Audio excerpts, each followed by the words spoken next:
everyone, welcome to back my channel. I hope everyone is having a wonderful day. Before starting the video, please go ahead and hit the subscribe button. The name Aristotle Dumas is making waves on Young and Restless as he's now tied to 3 different characters on the canvas. Yet we still don't know who he is given he's using an alias. One thing we do know, all of the mystery surrounding the man is building to a shocking reveal.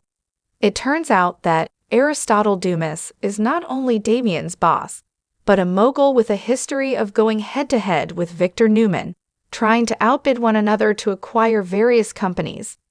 On the surface, this isn't all that intriguing, but the fact that Victor's in the dark about not only the man's identity, but also the reasons he chooses to compete with him on an ongoing basis is noteworthy.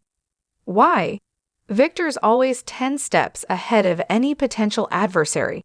That Dumas has been able to remain in the shadows, both when it comes to his identity and his motives, is impressive. Even Michael is yet to come up with any answers about his true identity. But it's not just Damian and Victor who have a connection to Dumas. Billy has entered the chat as well.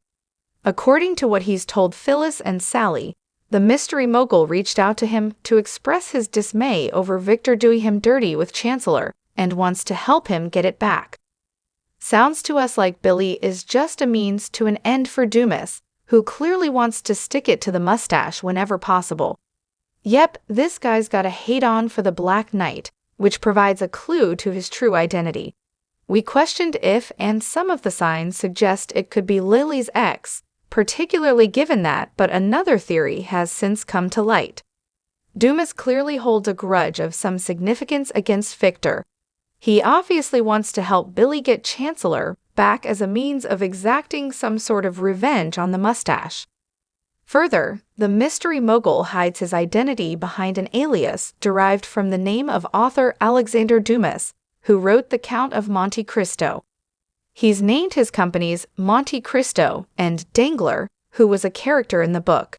When you put all of this information together, you're looking at an adversary who has a beef with Victor and a literary background. Digging into Young and Restless history, you'll find that one of the original families on the soap ran a publishing company.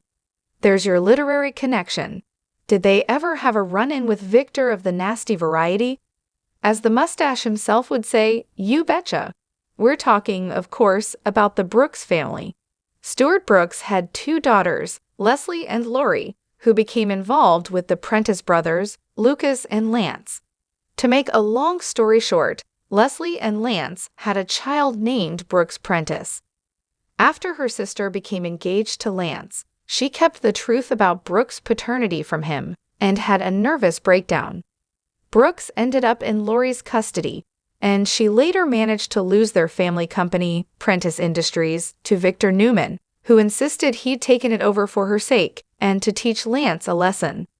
He handed it back to Lori as an engagement present, but she left the mustache at the altar and eventually reunited with Lance. Bottom line, Brooks Prentice, or perhaps his offspring, could be carrying on a vendetta against Victor to this day. Dumas could very well be a descendant of these original Genoa City families. This person would have the money to compete against Victor, considering they're an heir to a publishing empire, and that would also explain the literary names he's using to do business. What's more is that has been cast on Young and Restless and has the perfect look to be a member of the Brooks/Prentice family.